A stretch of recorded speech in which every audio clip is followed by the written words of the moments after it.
Dear Pat Nation, it's just about time.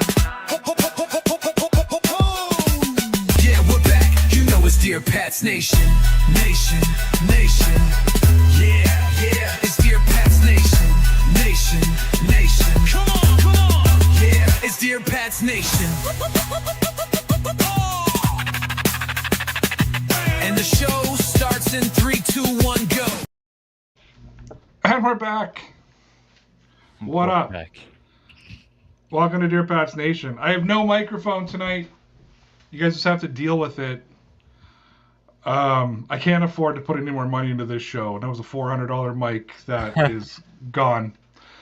And it is what it is. I thought it was maybe something. I changed the patch cord. I put it through my soundboard mic. I did on my soundboard, did an attachment. Anybody who watched last week, I had a bit of a lisp going on. I was saying, it didn't sound like, honestly, my wife and I listened to the show after, because I was just listening to it, and she thought I was having like a stroke, and we went back and looked, and I wasn't. So we're going old school here. I'm just going right through my iPad, Mike. Like I'm just iPadding it.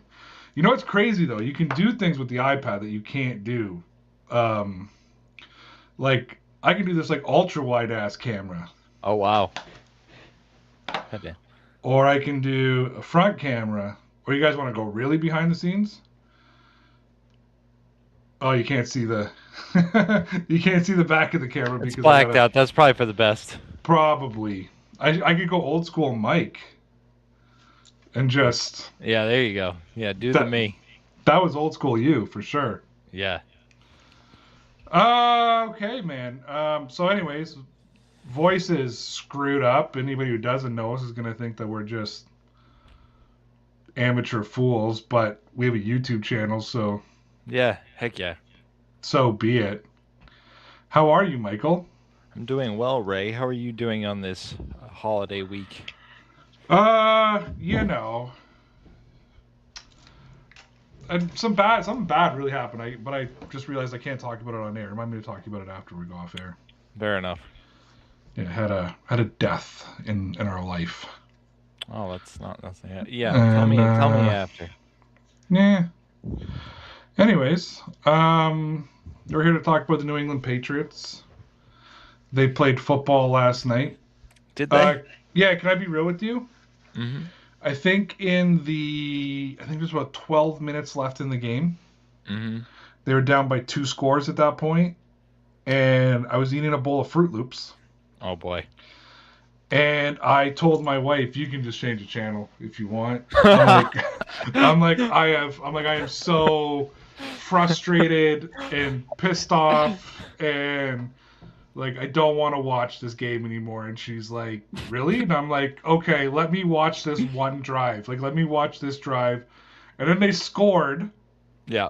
And she tried to be like, "Oh, this is like positive." She's like, "See, look, they scored." I'm like, "There's nothing you can say that's gonna make me feel better right now." Yeah. It's funny because Patriot fans were so upset, Mike, after the loss to Buffalo 2 weeks ago. Mm-hmm. I was way more upset after the win last night against Baltimore than I was the loss against Buffalo, mainly because Mike Vrabel talked about his team needing to respond. We heard the Patriots talk all week about needing to respond. I'm going to put it out there. And I know Patriots fans are going to get upset with me because that's what they do. That's what I do, yeah. But if Lamar Jackson doesn't get hurt, I don't know if the Patriots win that game. Because if you watch, Mike, he started figuring them out. Like, when he got hurt, he was starting to drive that football. Like, he was starting to figure some stuff out. I like this better. Do you like this better? You do you, man. The wide angle? Just do that? I just Perfect. like that purple suit of yours. Heck yeah. But anyways, yeah, I just think they got lucky, if you want to call. Like, I mean, I texted you and said, "I hate this injury." No, I look stupid here. I need to.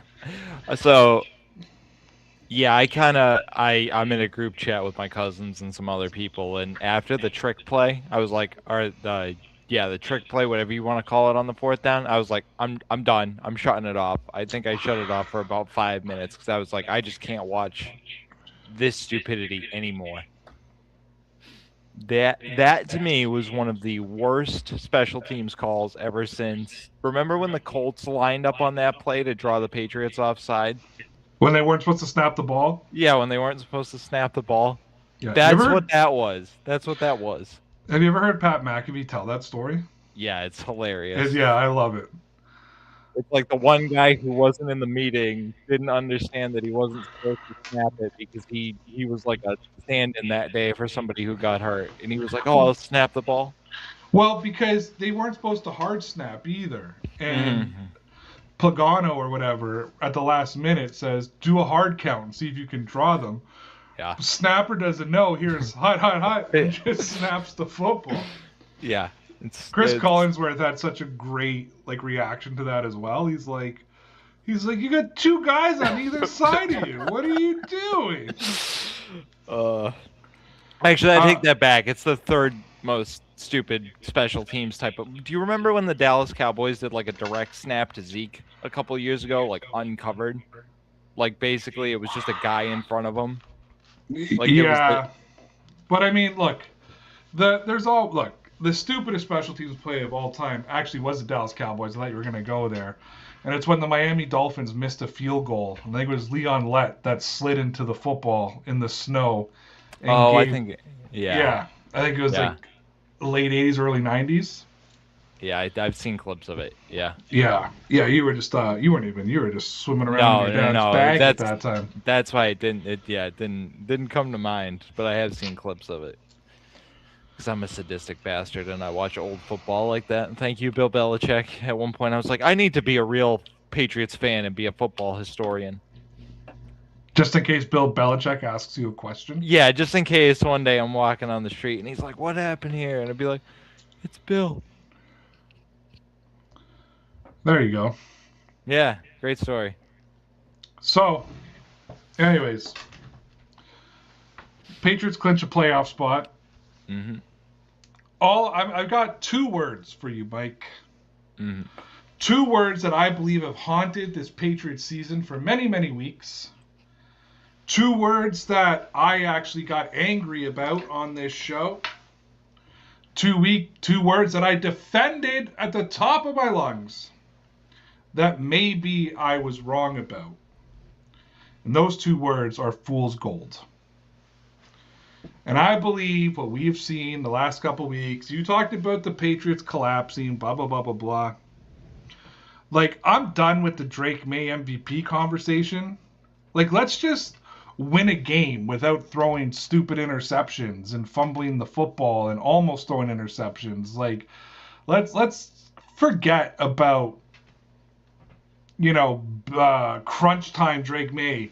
Okay, he stepped up once now. I think he's 1 for 4 in those situations of trying to, crucial moment games when he needs to score. Dude, the Patriots just look bad on all 3 levels of the game again. Like, special teams wasn't awful until that trick play. Yeah, that was terrible. The offense looked pedestrian at best for most of the game. They had a couple of good moments. I mean, I turned on the game, as you know, like the 13th minute of the second quarter. I missed the whole first quarter of the game. Yeah, it wasn't good. You and I had a joke that I was like, they've been dicking around until you started watching the game. And I turned on the game. He completed 3 passes, and one of those was a touchdown. And then then they forced a 3 and out the next one. I'm like, this is great. What are you talking about? Bad. Yeah. And then they got bad. And I'm gonna be honest with you. That was the most boring game of the year last night, too. Like, there was times that I was getting absolutely just, like, half asleep on the couch bored watching that game. Yeah, the offense is really inconsistent right now, and a lot of it centers around the quarterback. Like, when he's hot, he's hot. When he's not, he's not. That's a big problem for me. And then you saw it last night, the injuries and the degradation to this team is really making a difference because we've talked about it all year. They're not a deep team. So you get those front line guys hurt, and it just takes an immediate toll on them. Oh, and I think losing Henderson last night was the biggest blow. Like that was the to me the because Moses came back, so they got some help on that right tackle spot. But when Henderson went down, I think just my text to you was, oh no. Yeah. Like, oh no. And over the last few weeks, he's turned into that home run hitter that I promised everybody when we did our draft show.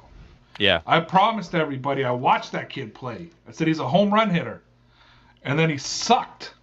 And I was like, oh no. And then he turned into the home run hitter. Yeah. Now he's hurt.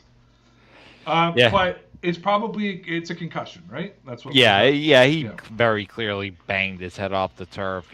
Came up, stumbled. He'll be out for a week, but he should be good for the playoffs. Unless it's something crazy. But yeah, I don't know. I've probably never been more disenfranchised with this team than I am today. Like, I didn't feel horrible after the Buffalo game. You know that. I said that to you. This is Josh Allen. Right? Like sometimes, and I know people hate to hear this, sometimes the other team just plays better. It's not that your team played bad. It's that the reigning most valuable player, the National Football League, came out and played like an MVP and put on an MVP performance. And the defense, who's been the best defense in the second half, holds you. Sometimes the other team's just better. When Brady would put up 40 points, I never heard anybody talking about how bad the other team was. All I ever heard Patriot fans talk about was how good Brady was. Well, guess what? The other teams can be good too. I thought with that lack of pass rush that got to Mac Jones way too much. Like Baltimore has no pass rush. They have no guys that can get to the quarterback outside of one player. And yet Mac Jones got sacked, 3 times last night, 4 times last night, got hit a couple of times really hard. Like You're doing the Mac Jones thing again. What am I saying? Mac Jones? Sorry, Drake May. Yeah. Drake May. I don't know why I got mad. Because I've been seeing GIFs of Mac Jones all day. People are putting Mac Jones Pro Bowl GIFs up and talking about Drake May. Oh, and Drake May got hit, sacked 3 times last night, hit 2 or 3 times. Like, against a team that has no pass rush, Mike. Yeah. I mean, two were on good coverage. I think he was trying to wait for guys to uncover. The Baltimore secondary is pretty good, and then one was he basically ran into the one pass rusher they have, which. Here's what I'm going to say about last night, and I think it's the easiest thing to say. And nobody's going to want to hear it. Any Patriots fan that's listening right now is going to say, Ray, I think it's a bad take. They're going to tell me it's a bad take. I know they're going to tell me it's a bad take, but I don't care. Outside of Stefon Diggs, outside of Diggs, all the Patriots' best players played like ass last night. Gonzo was terrible. Christian Gonzalez had a brutal game. I don't know if anybody watched that game. Yeah, he did not play well. He had a better fourth quarter. But he did not play well overall. No, but again, I'll defend him a little bit, and I think that scheme, they're putting him over Zay Flowers, who's this horizontal, middle of the field shifty guy, and Zay was asked during the week, it looks like they're going to put Christian Gonzalez on you because Marcus Jones is hurt. And he said, oh, that's awesome. I love playing against the bigger corners because they go vertically. You notice as soon as they put Gonzalez on Bateman late in the game, Gonzalez was just like, okay, I'll go to work. And but I could, but I have look, I know in real life I can't, but hypothetically, I could have a chance to cover Bateman. Yeah, again, some of it's Vrabel's defense too. They play that weird off zone, which I'm like, he's not that kind of corner. Why don't they just play zone last night? That's what I don't understand. Why are they going man to man? They can't. And then playing a bad man to man. They're playing a 3-step off man. So basically, you're playing a bad zone. Yeah, I don't get it. Why don't you just play zone? Give everything underneath, take away. You know what I mean? And just make the stops. I mean, what I'll give the defense last night figured out how to stop the run. That run game for Baltimore was going nowhere for most of the night. You know what I mean? Well, Derrick Henry was getting 7 yards a clip, and then, they took him off the field because he was too productive. And he fumbled the football as well. Yeah. No, but I think the Patriots defense figured it out. That's what I'm going to say. They were. No, I think they did too. I think they contained Lamar very well. You know what I mean? Before he went out, Huntley can run his. I disagree with you on one thing. I think they were actually better off with Huntley in the end of the game because Lamar couldn't move. In fact, there was two times Lamar basically had to kneel and go down before he got hurt without Patriots players even making contact with him because I don't think he could run. That's fair. That's fair. But when he was throwing the football against the Patriots last night. He was.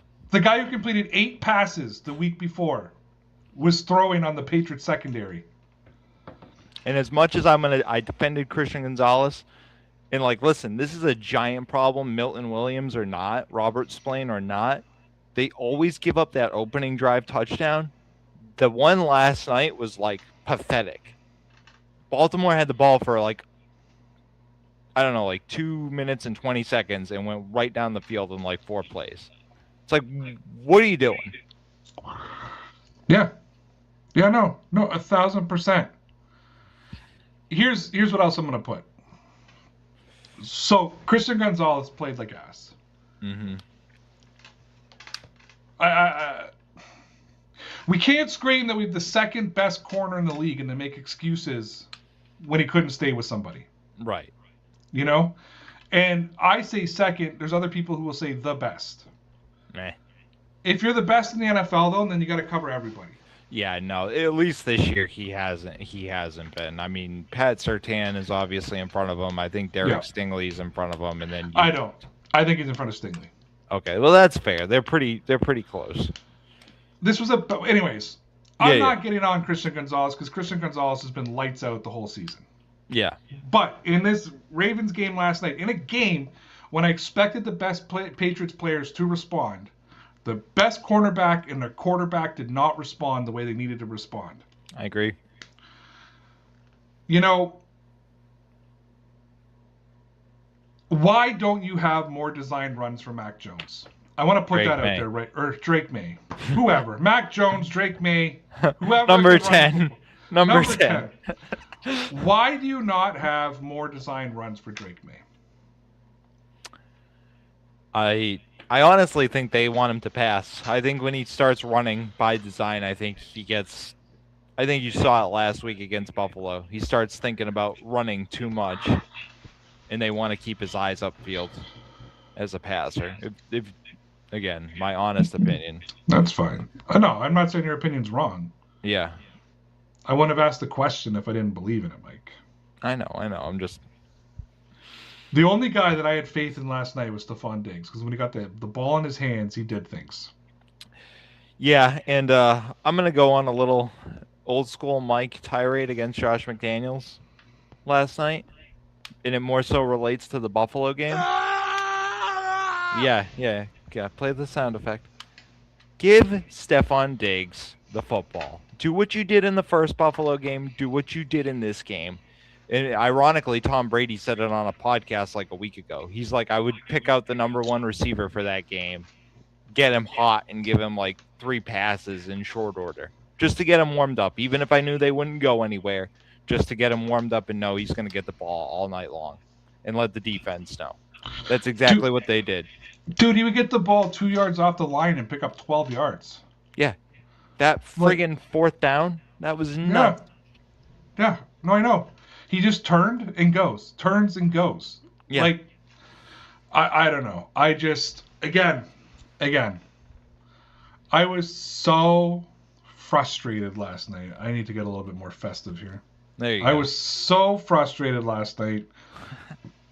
The win did nothing for me. Do you know what I mean? Yeah, no, I do. I mean, like I said, I shut it off for a good 5 minutes too. And you know me, as much as I, cue the sound effect, always say I'm going to shut it off, I usually never do. Yeah, that. Yeah, it was frustrating to watch. Backup quarterback, playoff spot on the line. You looked like you were going to drop a dud. I mean, the one silver lining to the game is obviously the fourth quarter, right? They could have let go of the rope. They could have just said, you know what, not our night. They rallied. They said, we're not going to do this again, because I think they realized they made that mistake last week, and they rallied to win the game. That's the silver lining, that they showed me that they have some resilience and can fight back and win. That's the silver lining. A few years ago, Mac Jones was drafted by the New England Patriots. I'm actually talking about Mac Jones. Yeah. And they played the Houston Texans. Mm-hmm. And they looked like I was calling for Colorcast at that time. I was on the Colorcast call. I remember this game. Yeah.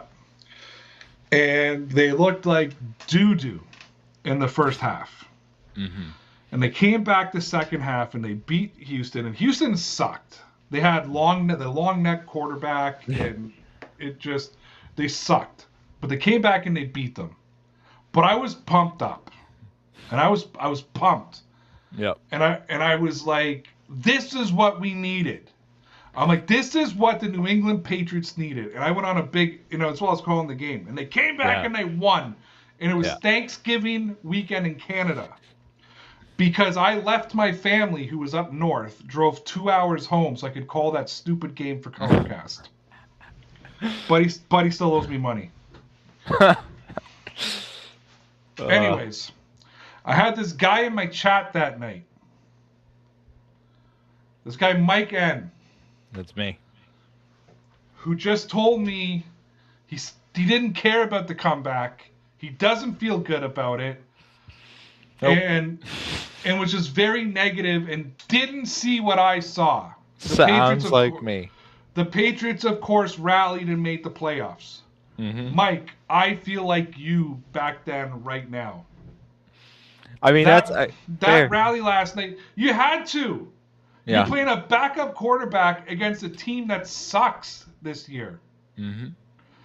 You had to win that. Old man DeAndre Hopkins was making big catches on you. I'll tell you, I'm about done with Davis. I know he had a good game in Cincinnati a couple weeks ago, but man, dude, you're getting paid $20 million a year going up against 90-year-old DeAndre Hopkins, and you're just like letting him friggin' just catch it in his bucket. Like, just push him out of bounds at that point. You're both turned around. Just push him out of bounds.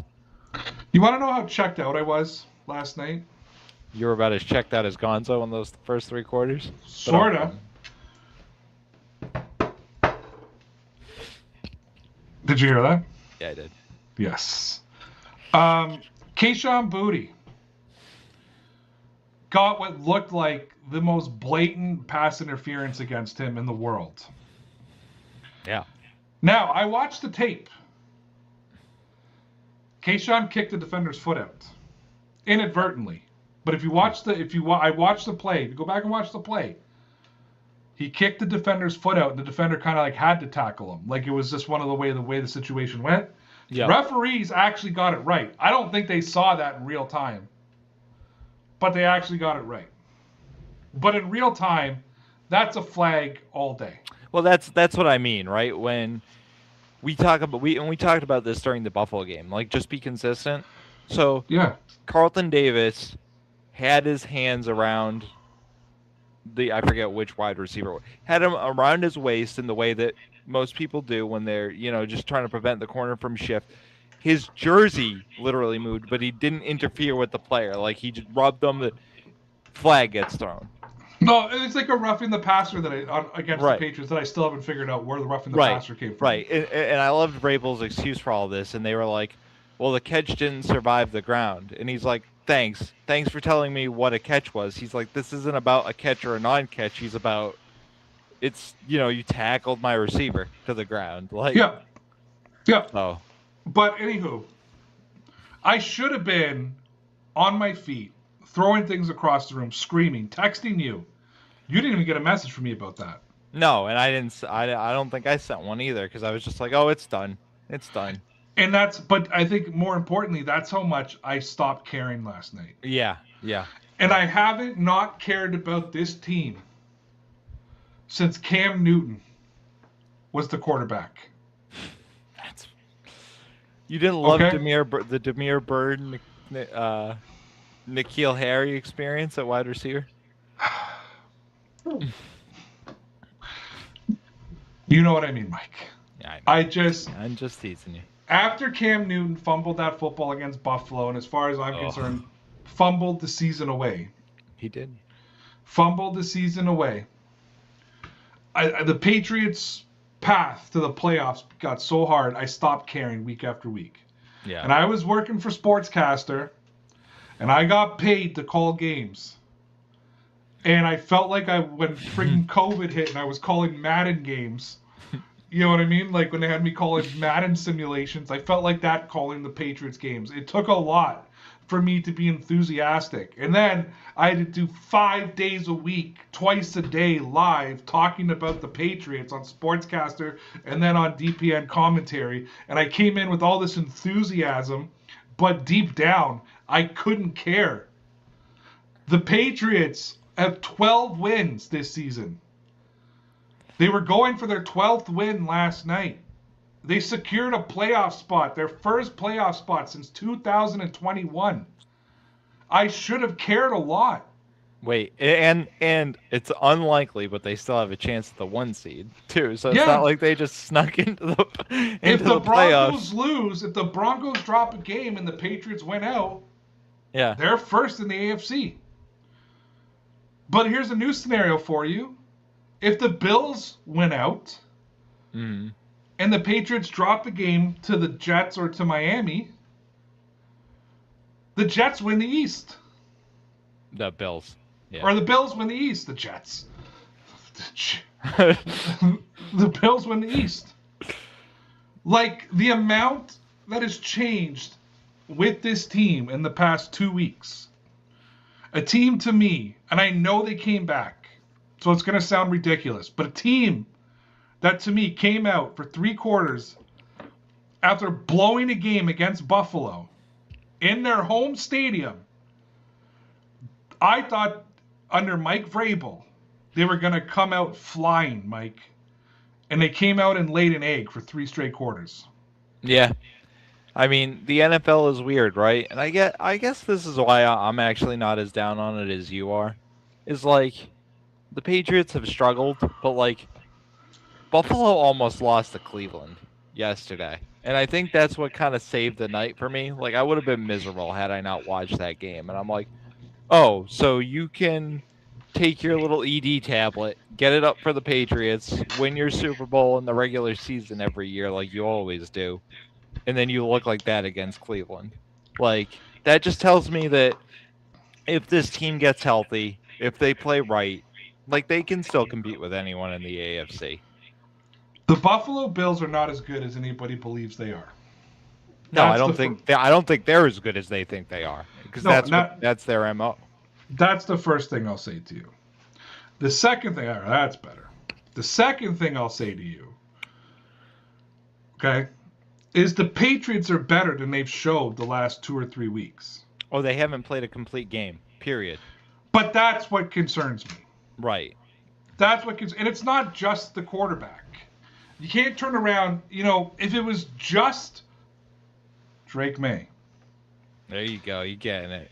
If it was just the quarterback, I could sit here, Mike, and rationalize, okay, second-year quarterback, give him a break. That's Right. what I'd be saying to you. Give him a break. But it's not just the quarterback. Right. This whole team, from the coaching staff to the players, the play calling, they all check out for chunks at a time. And it's infuriating to watch. And now I think with what we've seen, Buffalo has this clear path to the AFC championship game. I believe the only team that's really there to challenge them are the Buffalo Bills, or the New England Patriots. Mm-hmm. And you're afraid they're going to let go of the rope again. Yeah. I don't fully believe in Denver, which I don't know why. I mean, they look good the other night. Maybe that's just me being naive, to be real with you. Yeah, not knowing enough about them. Yeah. But they've had some bad. They've lost some games they shouldn't have lost. Yeah, that's what I mean. Again, like when you watch Buffalo play Cleveland and be awful, right? Or Denver lose to the Jaguars, and I'm sorry, like I know the Jaguars are doing well, and Trevor Lawrence might have turned the corner and maybe he's the quarterback now that everyone thought he would be, but like you still have to prove it to me. And I'm not saying the Patriots don't. Like, listen, the Patriots are one of the youngest teams in the NFL. Like, don't misconstrue this argument for me being a homer saying the Patriots have made it and none of these other teams have. That's not what I'm saying. I'm saying they're all on the same level. Mm-hmm. The Buffalo Bills, other than Josh Allen, aren't very good. The Jaguars are unproven. The Patriots are unproven. And the Broncos rely on their defense, which, meh. Jay Rillo, 203 says, "Salute, Ray." Not Mike. Odds of May taking the MVP and Vrabel as head coach of the year. So, I think you've got two legit candidates for head coach of the year.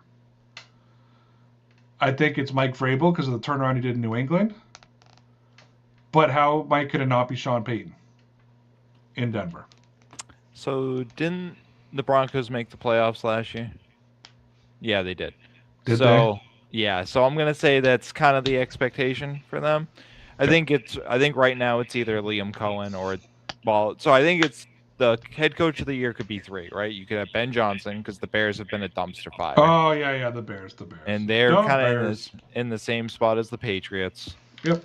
Liam Cohen with the Jaguars. The Jaguars have been an absolute tire fire, and he has them playing really well. And Mike Vrabel. I think Mike Vrabel's ultimately going to win it because I think Drake May is going to get the MVP snub, and I think that's going to be the way that they kind of like throw the Patriots a little bit of a bone is to go like, oh, your head coach did a good job.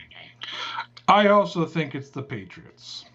I think New England is a staple team in the NFL, and they need to create hype around the Patriots. Yeah. Look at Twitter is ablaze with people hating on the Patriots. Rams fans are hating on the Patriots. Bills fans are obsessed with the Patriots. Like Broncos fans. Yeah, everybody's obsessed with the Patriots right now. The Patriots are better for football. Yeah. The best case scenario for the league would be if the Chiefs could get back and it's like a Patriots-Chiefs AFC Championship game every year. Because it would draw the eyes because people would want to hate. People would be hoping for an earthquake, you know? As for MVP, I don't even think it's a snub. I cannot watch what Drake May did this season and butt him up against Matthew Stafford, who's had one bum game this year. Mm-hmm. One bum game. And say Drake May he doesn't deserve it after last night. He doesn't deserve it after last week. I think his MVP odds tanked last week and they plummeted the first three quarters of last night. I think not unfortunately. I think like most people are going to look at that game and they're only going to remember the fourth quarter. So I don't know if actually last night might have helped him because he kind of put the team on his back ultimately, or that's how people are going to see it. They're going to mind block the interception that, But cost I them.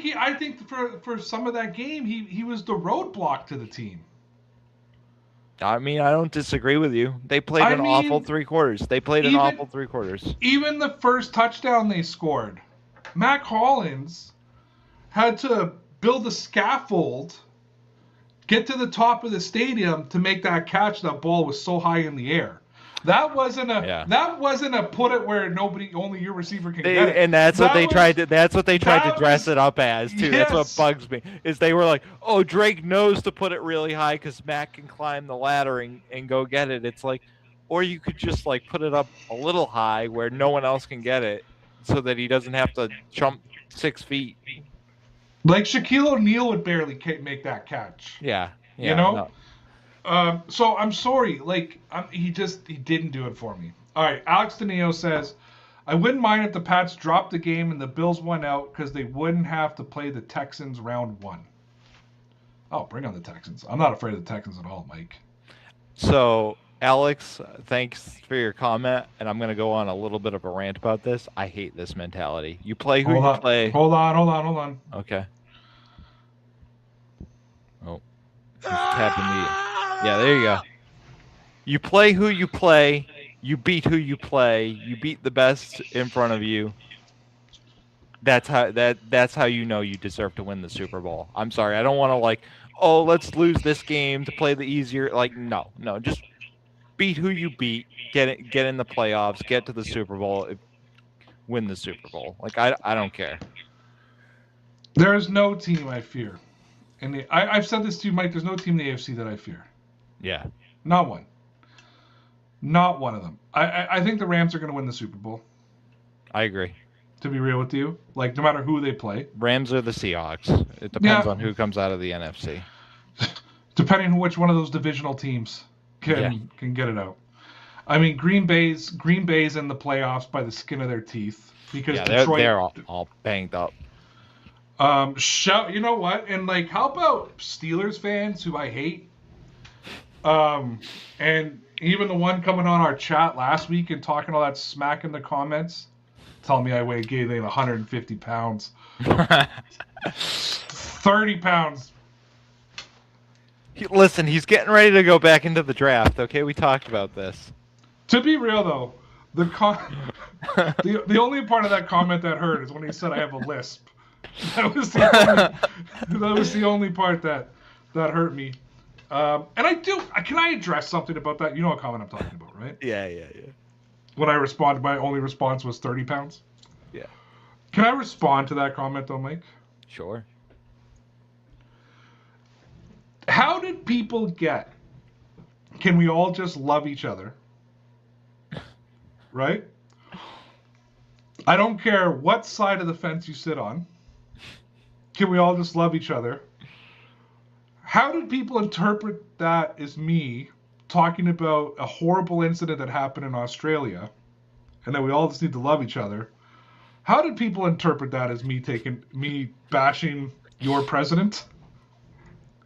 That's the world we live in, man. That was probably the example of what I was talking about last week. Let's not just love each other. Who cares who you politically support? Who cares about this? People are people. Let's love each other. And then he's like, Canadian boy insulted my president. And I was like, what? I mean, let's dig an old joke out of the book, right? It was like the time we were joking about the jab. We were like, oh, we're going to joke about this and we're going to lose, 30 people watching the stream. And we did. Sure enough. Sure enough. Listen. Okay? I am a presidential candidate in the United States of America. This was a real ballot cast in 2020. I don't know, whatever. In 2020, in Massachusetts, you look at that, Biden-Harris, Hawkins-Walker, Jurgensen-Cohen, Trump-Pence, write-in space only. What does that say, Mike? Ray Routh. Am I American, Mike? If you had won the presidency, doesn't that make you American? I think so, but am I American? No, you are not. Is there any way I could have done that myself? No, there's no way you could have done that yourself. I am a middle politician. I do not take shots at my opponents, and Trump was my opponent that year. Anyways, guys, just fucking love each other. I don't care. Gotta love it. Speaking of Massachusetts, where's Connor? We don't know. Connor, if you're watching, just text me. Text me and tell me you're okay. Yeah. I'm going to tell everybody now. I don't care. Mm-hmm. Connor was supposed to be on this new edition of Dear Pats Nation. It was going to be Connor, Mike, and myself. It was kind of Connor's idea. And then he got busy and he ghosted us. So tweet at him. Tell him. Say, where are you? I was going to say the last time I checked his Twitter too, he hasn't tweeted anything in months. No, he's just. I think he's ducking me. He doesn't want to be on Twitter. Yeah. So we tried to get him back. We're still trying to get him back. We're hoping when he's back from his jungle retreat, wherever he is, that. Whatever he's doing, we hope he comes back. Yeah. All right, Mike. I got a fun game to play. All right, let's play it. This is like a real radio game. Like Oh, this boy. is like corny ass sports radio, but I think it'll be man. fun. Okay, let's do it. It's a holiday season. We got Christmas in tomorrow or Wednesday. Well, Christmas Eve. I do Christmas Eve. You do Christmas Yeah, Eve? we do. Yeah. Yeah, we do. So Christmas Eve. Not so together. Not. No, not us. But Yeah. our families separately on different countries, different places celebrate Christmas on the 24th. So 24th is coming. You're gonna have dinner with your family. You're gonna go to bed. Santa's gonna come when you're sleeping, Mike. Yes. Okay. And Santa's gonna bring you one Patriots Christmas wish. Oh boy. What are you asking for? And it can we throw out like win the Super Bowl? Because like that would be too obvious. Well, no, if that's what you want, but that would be stupid and dumb, and you would kill the whole game. So I'll leave it up to you. One Patriots Christmas wish. I would say for this team a pass rusher. Give me Myles Garrett. Let Santa bring the Patriots Myles Garrett under the Christmas tree. Mikey's asking for Myles Garrett. Is the music blocking me out, or are we good? No, you're good. You know, sometimes I play the music and it like Yeah. We're good? You're good. I felt we needed music for this. I was actually looking for Christmas music, but apparently we don't have it on this. Mm-hmm. So night driving it is. My Christmas wish is for Drake May to be consistent That's a the good rest one. of the season. For the rest of the season, it is my hope that Drake May just plays consistent. So Santa, if you're listening, Santa baby, leave me a present under that tree and make Drake May a little consistency. That's what I'm looking for. Actually, you know what would have been a good one? Like have Santa bring Drake May Tom Brady's like clutch gene or like focus. I don't want to hear the clutch gene anymore. Well, you know what I mean. I know what you're talking about. That's overused, but yeah, like some element of like Tom Brady's like ability to focus. Speaking of which, my boy Dan Mitchell, who wrote an article for his website Roundtable, is getting toasted for his Drake May doesn't have the clutch gene article Good. he put out after the. Do you want to go on about like I like Dan? Dan's my boy. I mean, I like Dan too, and that's why I told you like in a cheeky way, like Dan's doing a good job because Dan does clickbait now. That's what Dan does. He didn't used to always do clickbait. I used to like to listen to him. Now it's all clickbait. And he's doing a good job because he's getting me. He did something the other day, and he's like, the Buffalo Bills are back. I'm like, dude, the Patriots still put up 31 on your asses, and you're like, we're kings of the East again. I'm like, all right, you beat the Patriots 1 week. It happens every year. Like, relax.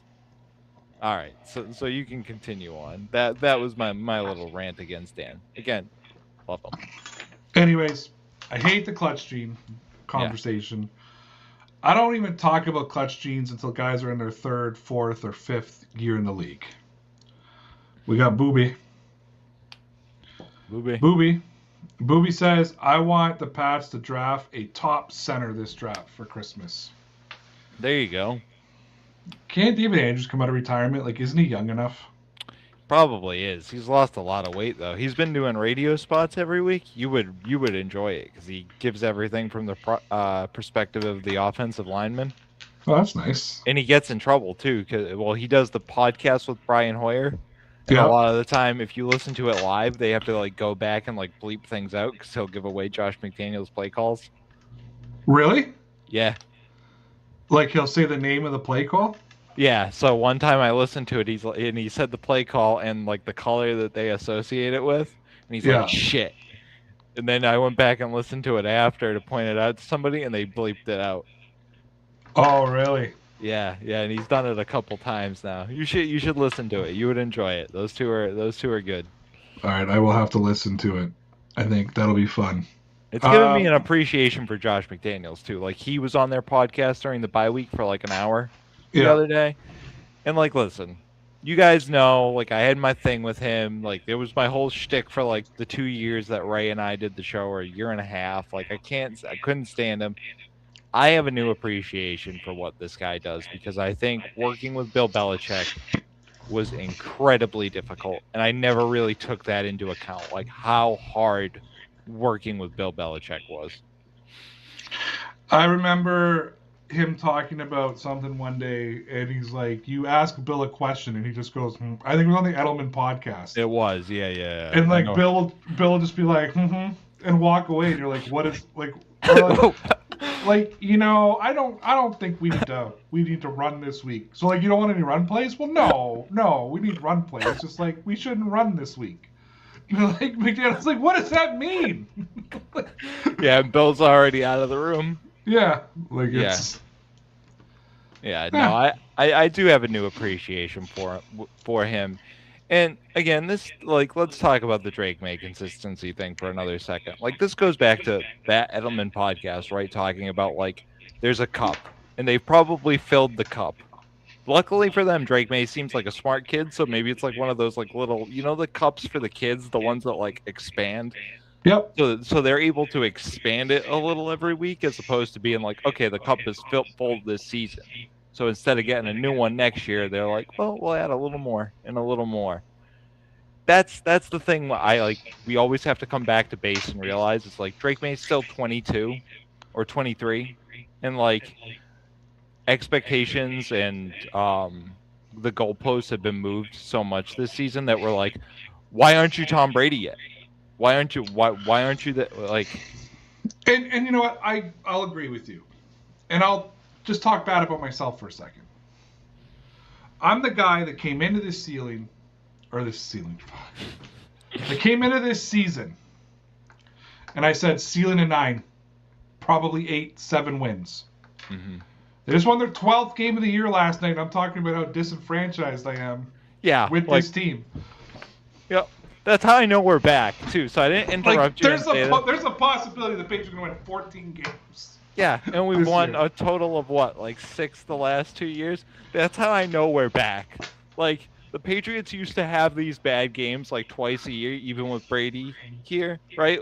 They'd have one like stinker where they'd manage to like win out because the other team would pee their pants, which is exactly what happened. Jim Harbaugh, yeah. Yeah, John, yeah. One of them. They both look the same. Who cares? They peed their pants. The one who won a Super Bowl. Yeah. The one who everyone thinks is good, but even though he won a Super Bowl, he's not as good as the other one. Well, because the other one cheats and has guys who steal signs, if you remember. I mean, we used to do that too, so good for him. Yeah. But he got like an ex-military guy to do it. Yeah. By the way, great documentary if you guys are looking for something to watch on Netflix. Yeah, it is a good watch. But that's how I know we're back. Like, the goalpost move, expectations have gone wild. We used to have these stinkers all the time, and we'd be like, the season's over, Brady stinks, he needs to retire, and then like the next game would be like, oh, we locked up a playoff spot, we're in the AFC Championship, and we're going to the Super Bowl. So in 2014, I had a conversation with my friend Dave. And I said, oh my God, it's hear me out. You trade Brady. Yeah, I'm listening. No, this is what I'm talking about. I go, hear me out. You trade Brady because you got Garoppolo. Like, you've got Garoppolo. People still stick to that take, by the way.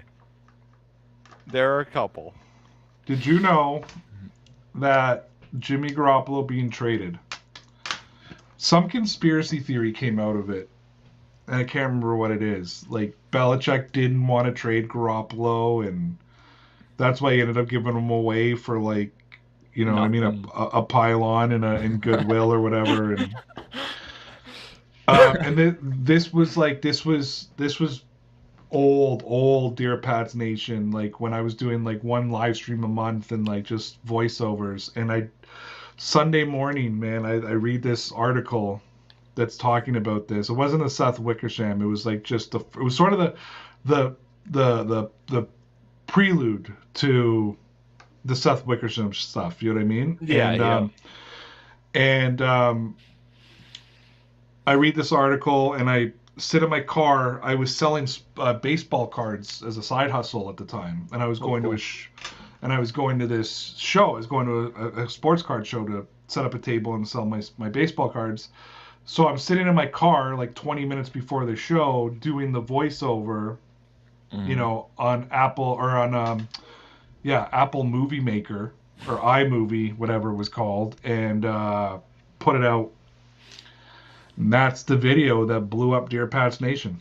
There you go. It got something like it was my first time. Like I had I think my highest video at that point, it got 2,000 views. This got 100,000 clicks. Like this was my first like blow up video, and I got a bunch of followers. And then like a week later, I had a follow up because Rob Gronkowski dropped an elbow on Tre'Davious White or whatever his name is, and I did a video. I think it's been well documented now that I was ready to move on from Gronk way before he moved on from the Patriots, and I wrote a video and said enough is enough. It's time to move on from Gronkowski. Yeah. And I remember watching that video or watching that live stream, and whatever it was. People got mad at me. And it's fine. You guys are all entitled to your own opinion. I'm entitled to mine. That's what's always funny is like the viewers who like they're like, I'm entitled to my own opinion, and then they're like, but you need to stop talking because you're an idiot. Yeah. You know what I mean? I'm like, okay, thanks. Excuse me. But what I get at is those were the stories though. That Jimmy Garoppolo story was the story that blew up Dear Pats Nation. A little bit of old school throwback for you guys. There you go. Okay. We got like 9 minutes left. I am really disappointed in something though with the New England Patriots that I'd like to address. Sure. They have yet to punch a fan this year. I was waiting for this. And I blame Bill Belichick. Because the Patriots could have drafted DK. They could have. They drafted N'Keal Harry instead of DK Metcalf, and he could have been a Patriot in a Patriots jersey punching a Ravens fan rather than punching a Lions fan. Oh, What's man. the fault? Has there been a fallout to that yet? Is there a suspension? He got suspended for 2 games. So they gave him 2 games? Yeah. 2 games? Suspended for the rest of the season. Oh, Regularly, that's harsh. That's harsh. Well, especially for a team that's kind of on the bubble right now, who needs him. I'll tell you what. Like, first of all, Pittsburgh fans should be kissing the Patriots' feet today. They should. Because they got you one step closer to winning that joke of a division. One of our Steelers friends who messages me last night was rooting for the Patriots hard. He was watching the game in real time. Dude, my best friend here, you know that, is a Steelers fan. And he was watching in real time, messaging me as well. No, I get it. And I told him, you better be thanking us. When that Humphrey tackle of booty happened, he was more livid than you and I put together. I can imagine. Yeah. I mean, the only thing that made him more mad is we had to go to Cincinnati. Yeah. It smells there. Like, physically smells, according to him. Love you, Joe. Yeah. Love you, big man. But yeah, no, like, we did the Steelers a favor last night. Oh, absolutely. But not to mention, Lamar's probably done for the rest of the season. Like, he's just... Yeah, I know. Took a knee to the back. Yeah, that's rough. Yeah, the guy felt bad for the kid. Anywho, I want to get back to DK punching the fan. Yeah. Mike, you know my opinion on this. I've talked about this before. I think sometimes fans deserve to get punched. I think that one did. Yeah, like I really do. I think sometimes fans think they're untouchable and they run their mouth and they're not afraid of repercussions because we live in a world now where nobody's afraid of repercussions. Yeah. I totally agree with you. And I think sometimes people deserve to get punched. That fan, I don't know if anybody heard what that fan said to DK. Did you hear what he said, Mike? Yeah, I heard he said a racial expletive and called his mother the C word. So yeah. There was an N bomb, a C bomb, and you don't talk about a man's mother. You don't talk about a man's skin color, and you got punched, and you deserve to get punched. And I think 2 games is too. So it's 2 games. I think it's too harsh. I think it's absolutely ridiculous. That's an eighth of the season. Yeah. That's an eighth of the season for punching an asshole who should not be allowed. Is that guy banned from NFL stadiums? Well, listen, reportedly DK said something to officials last year when they played a game in that same stadium, and the same fan basically did the same thing, trying to get a rise out of him. So he got him this year. yeah, he got him. And I listen, if the guy's looking for a payday, if I'm that judge, I'm going, get the hell out of here. Like, and that team should just ban him from the stadium. Like, that's ridiculous. So that's a U.S. thing. We got a hockey mentality here in Canada. Yeah. We just drop the gloves for like friends. Well, see, here's the thing. Like, you deserve to get punched. And if I was and I know this, like, I'm not a cop, but like, listen, if somebody was like, call the police around him, I'd be like, I'm not calling the police. Like, you started this. No, you know what? I totally agree with you, Mike. I had a conversation once because my wife's all like, no violence, like, tell a teacher. Like, she's very, right? Mm. I'm like, that's the problem with society, though, right? Right. Like, let's go back. Let's go back to something. I'm gonna talk about something for a second. Right? All right, I'll let you finish. I just want to say we don't condone violence, but this is a little different. This is talk smack, find out what happens. Well, yeah. Now I need it now. Yeah. No, yeah. like my thing is like I don't know if you did that so we don't like get a lawsuit or something. But like, I'm not saying go out and be violent to be violent. Right. You know what I mean? No, that's the only thing I want to. We're not saying like. Okay, I'm sorry. I'm not saying like, oh, I don't like that guy. I'm gonna go be violent with him. But I'm saying, you know what? Like sometimes if your mouth is gonna sometimes if your mouth is gonna write a check, your ass has to cash it. Right. And I'm gonna go back to COVID, Mike. I'm gonna really open up the doors now. People thought I was mean last week. I don't know what it was like in the U.S., but there was mask rules here in Canada. You had to wear masks to go into places and whatnot. And I used to just wear my mask, Mike, because like whatever, I had to wear a mask, right? Mm-hmm. But there's some people who are really upset about it. And they used to go to like stores. Like they used to go to, we have a thing called Dollarama here. I don't know if you do Dollarama. It'd be like it's a Dollar Tree, store. Whatever. Yeah. It's like a Dollar Tree. And they would go to Dollarama. And they'd walk in without their masks. The staff wouldn't even say anything. They'd be like, whatever, I'm not going to go after a bunch of hillbillies. And then they would stand in front of the staff and start, like, chastising the staff and, like, you're taking away my rights, telling me I have to wear a mask, like, blah, blah, blah, blah. And I'm like, do you think the minimum wage worker is making these decisions for Dollarama? Like, do you think that the store employees are sitting around being like, oh, you know what, let's talk about corporate policy across the... Like, stop harassing these people who are just trying to do their job, right? Those people who are harassing them deserve to get their ass kicked. And if they would have got their ass kicked, this would have stopped. You know what I mean? Because the next person who thought about yelling at the poor store clerk who had nothing to do with the reason that you had to do anything, right? Mm-hmm. That was my whole thing. If you want to get mad at the right people. Yep. Don't take it out on the people who have no control over it. Like the poor lady's just sitting there, like I'm 17 years old. I'm just like I'm just trying to make a minimum wage and like I'm just trying to come in every day and like do my job. Yeah. And you're harassing them. I said to my wife all the time, if a couple of these guys would get their ass kicked without repercussion, the next person thinking about doing that would think about it and be like, is this really worth it? Yeah. But the problem is we live in a world with no repercussions, so it just progressively gets worse. This guy's dropping racial slurs, calling this guy's mother, Mike, 2 Italian boys, his mother. Yeah, he's gonna say that about his mother, and all he got was a little fan. I mean, DK barely hit him. He missed him. He didn't even hit him. Even if he would have connected, though, he barely hit him. Like it was a little. We used to call it a bagoot. It used to be called a bagoot. You got a little bagoot in the mouth.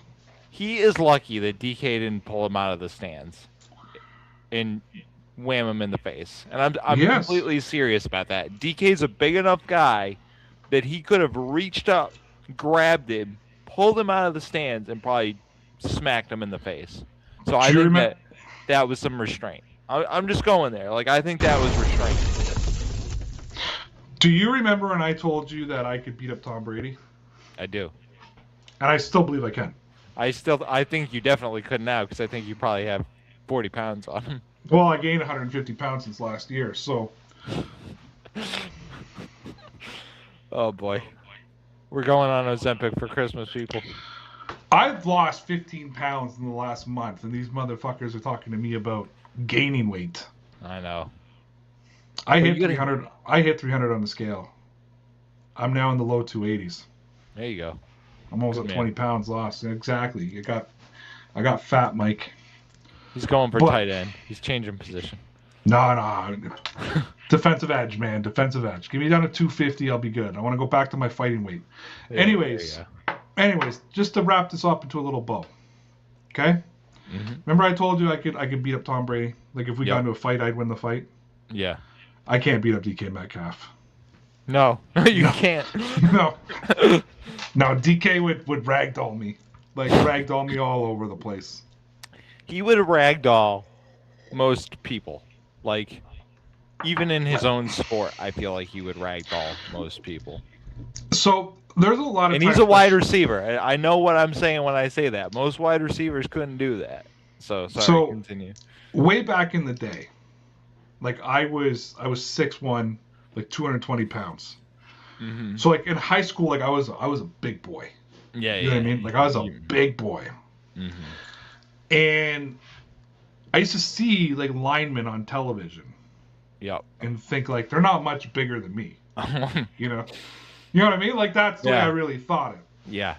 And then I went to a Toronto Argos camp to go work with some linemen. Mm-hmm. And the dudes come out, and like the smallest guy was like 6'4", 300 pounds. Yeah. And these guys were just absolute monsters. And they were too small for the NFL. Yeah. Like they were too small for the NFL, so they're playing CFL football. And I just remember like I looked like a third down halfback. Like, you know what I mean? Like I looked like James White beside these guys. Yeah. Yep. And I always say like you see a guy on television. When I saw Cam Newton in person, that man is a beast. Like I don't think people realize how big Cam Newton is until Yeah, like I think he's 6'4", but it's like he's a big. But 6'4". he's a big 6'4", and when Right. he's in, and I saw him from like 40 feet away, not in pads or nothing. You know what I mean? Yeah. I just saw him. He was still playing for Carolina when I got to wave at Cam Newton and him ignore me. And he's a big monster. Well, that's like when Gronk was at fighting weight, going back to Gronk, right? So what was he, yeah. 6'6", like 2 something? 240, 250, yeah. Yeah. DK Metcalf, though, a lot like Gronk, is a guy that shows his size on television. Yeah. Like you see him, and you're just like, yeah, he's a big boy. Yeah, he's not little. He is not little. No. My Giza, like he does not. To me, he looks like a linebacker, not a receiver. I mean, he does. It's and like maybe it's a New England thing because like when we drafted N'Keal Harry, I remember him being like big, but like traditionally, like New England has had littler receivers, and I see Stephon Diggs next to Drake May, and I'm like, wow, Drake May's big. You know what I mean? And like Drake May's not even that big to like some of these other guys. Like it's crazy. Like, and maybe because I watched DK play that night because I was tuned into the Steelers game too. I was like, wow, Steph Diggs is actually like kind of small. And he's really not. But Do you know who's big and imposing in real life? on our team, or No, just in the NFL. Josh Allen. Oh yeah. Josh Allen, when you see him in person, is like, it's actually to me like he's a guy that the TV does not do justice to how imposing he actually is as a human being. Like, I don't think you guys understand just how big football players are. No, especially like the big football players. Like, remember when we used to talk about how big Trent Brown was? Trent Brown is like 6'8" and like 300 something pounds, and like they always put him next to Mike Reese, who's the ESPN reporter for the Patriots, and he's like 5'4", and he comes up to like Trent Brown's knee or like his freaking like waist, and you're like, holy freaking crap. So I'm still convinced. I just want everybody to know I am still convinced that I could beat up Tom Brady. Like I'm never gonna take that back. Okay. No, I think you could too, and I'm not. Yeah, I'm defending you on this. Yeah, and I don't mean I'm gonna go find Tom Brady and beat him up, but I mean if Tom Brady wanted to fight me, I'm convinced I could beat him. Okay. I feel like you would fight dirty, too, and like he But no, wouldn't. in my best shape, like before the flab came on, like when I was like lifting weights, muscular, 6'1", 230 was probably my best. Right? Yeah. In his best, he was 6'4", 225 pounds. Like, you know what I mean? Like, in my best days, I would have a 5-pound weight advantage on him, and he would have a 3-inch height advantage on me, and probably a better reach. I have some long arms. I got some pretty long arms, so Yeah. I got a reach. I have those good lineman arms, like I could push out. But, yeah, like even Brady was a big guy. Like, tall. I don't think. I don't think. Yeah. No, 6'4", 225 is not a little human being. You know what I mean? Like, Brady was like the last, and people forget this because he played for so long. It was the era where it's like my quarterback needs to be 6'4" and above to play quarterback. Like this was the age of like Dan Marino, Drew Bledsoe, like even I laugh because he's on the radio. Like Scott Zolak, he's on the radio every day in Boston. He's he is a giant human being. He is like 6'6", like now he's probably pushing like 280 because he's friggin' fat. Do you remember way back in the day when I had him on my show? No. Dude, he was big on Zoom, like compared to me. You know what I mean? Like we were both at the same camera angle. Yeah. And you could just tell that he was like hammering bigger than me. You know what I mean? Like he's massive. He sits next to Mike Reese at the desk. Yeah. Okay, so like you shouldn't be able to see that big of a height difference, and like he's just like this massive dude sitting next to a little human, and I'm like, again, that's the age of quarterbacks that's like gone, right? But they just needed to be big and stand there and take hits. People and like that's what Brady was like the leftover of. Michael Bishop was the Patriots' third-string quarterback the year that Brady was drafted. Yep.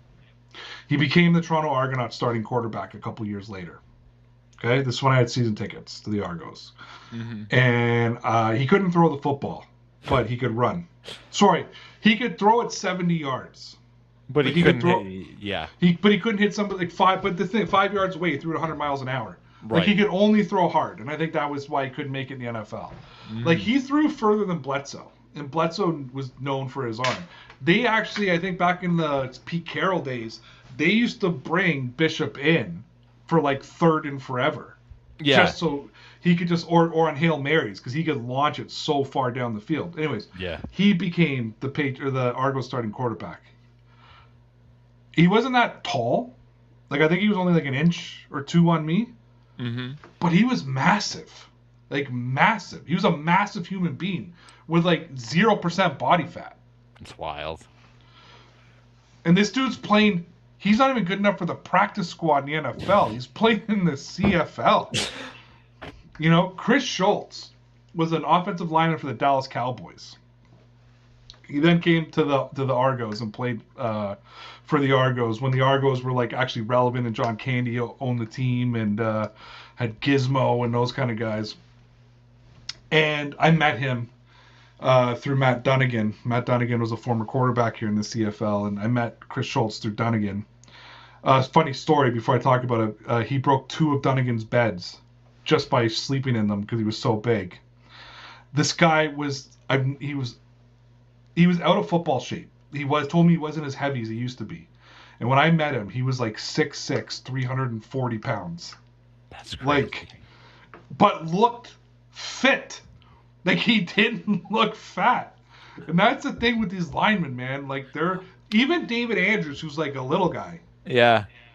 You know what? David Andrews' hands are bigger than most of your arms. Well, I was going to say, like, you want to know a guy who's, your same height, but you would probably never know? Aaron Donald is 6'1". Like, let's put you next to Aaron Donald and, like, see the difference. Like, look, at 6'1", 230 pounds, I was one of the top left guards in my little district, right? Mm-hmm. I'm smaller than the average wide receiver. Both in height and weight. You know what I mean? But that's all right. I mean, I've told people this before, but like, and I'll let it go here. Like, I'm not a tall guy. Okay, I'm not a big guy. I see Pop Douglas on the field, and like he'll go walk up and run up and hit Rabel, and I'll be like, he's tiny. He's an inch shorter than me, and I'm like, you want to talk about a guy who's big and imposing? Mike Vrabel without pads on. oh my god. It's just Dude, anyways. he's walking around in flat shoes out there. Like, I'm like, dude, how are you bigger than most of these guys? Other In than their like pads. In their pads. I know. It's insane.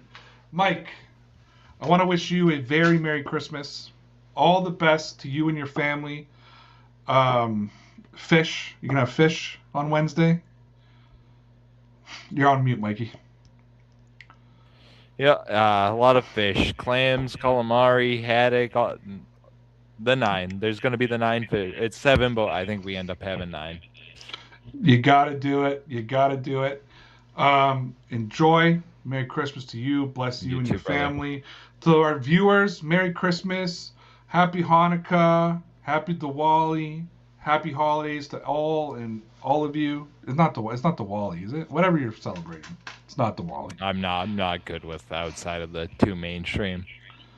Holidays. There's something else here that we celebrate. Kwanzaa? Kwanzaa. Thank you, Mike. Happy Kwanzaa. Diwali's in September or October. Oh, okay. Or November.